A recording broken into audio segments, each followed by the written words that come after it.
In this video we will be looking at the best tactics that happened during Sinquefield Cup 2019.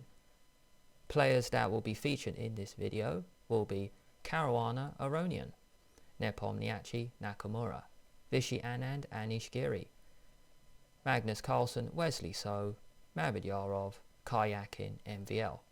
Tactics by Dingliren will not be included in this video. However, here are two videos that may be of interest to you.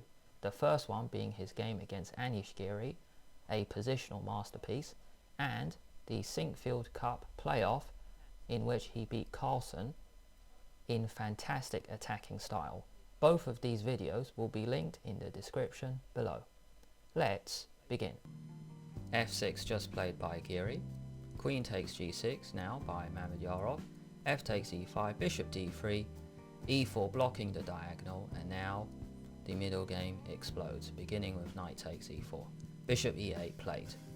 Now if you take, then it looks like bishop takes e4, and white has dangerous threats of queen h7, putting the rook on h1.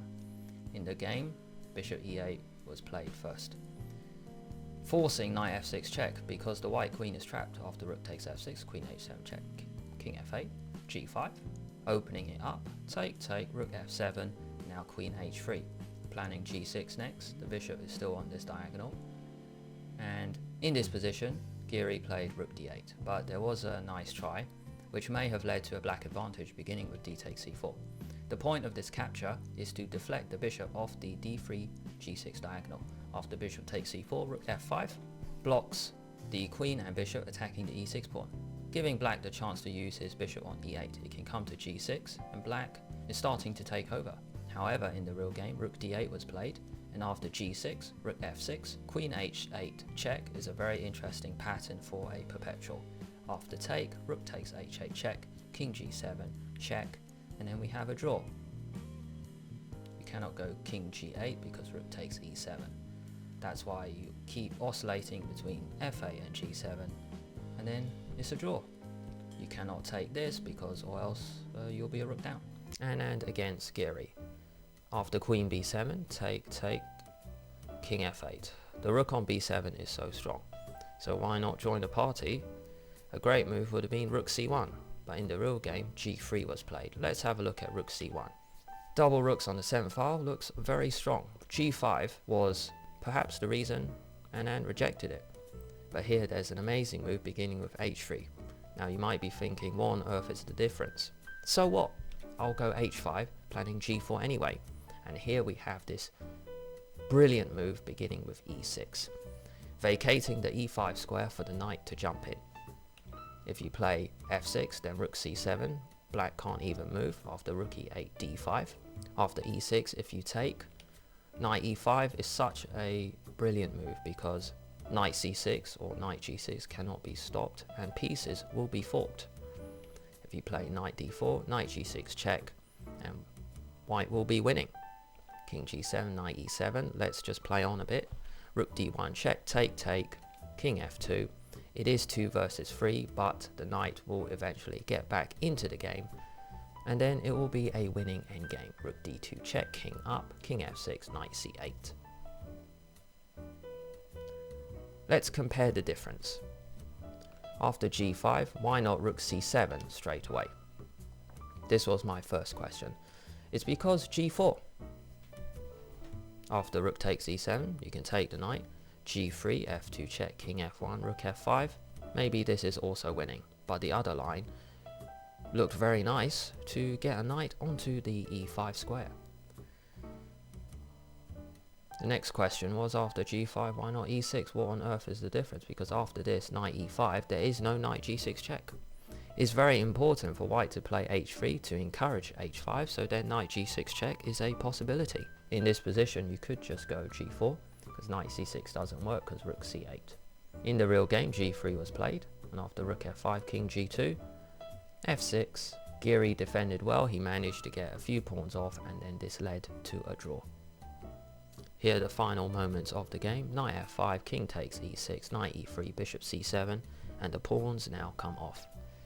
Nepom against Nakamura. Black has just played queen b6.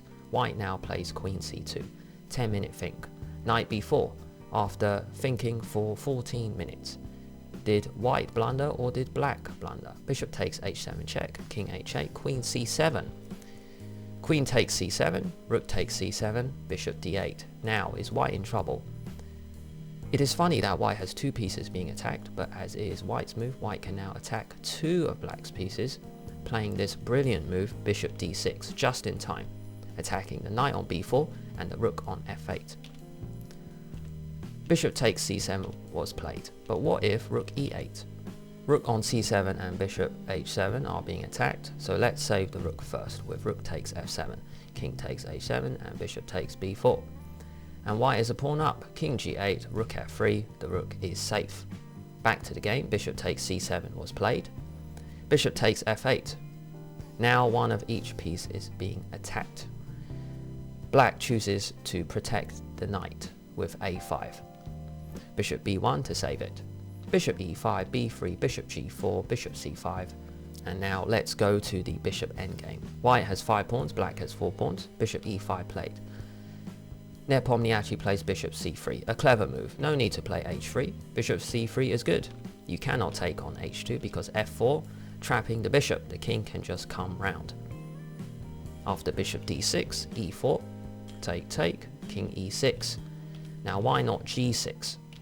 Because you can take, and then the h pawn is now passed.